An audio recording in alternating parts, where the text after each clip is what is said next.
are to be light and salt. We are to be the ones who make people hungry for a relationship with God.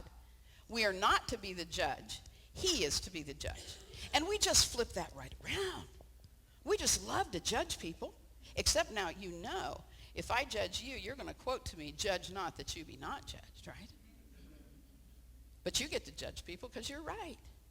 Because you're right. Listen, Jesus said we're to be salt and light, and he is to be the judge. Yet we drop it. I have heard this so many times from so many Christians. It just hurts my heart.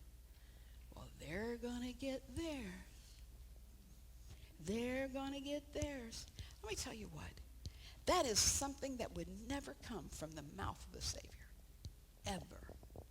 Ever. Certainly not with a gloating attitude.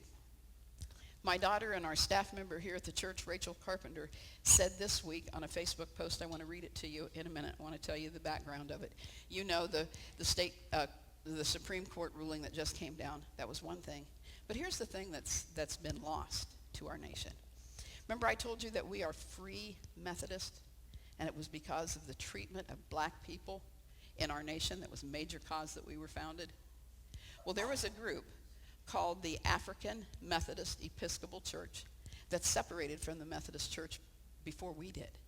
And that was because these precious black saints of God were not allowed to sit with the white people. They weren't allowed to be treated like human beings. They weren't treated with dignity and respect. They were not given a welcome. And when you see the abbreviation AME Church, that is the church that has come from that time period. They came away, it's a largely African-American congregation in our nation. Okay, so in South Carolina,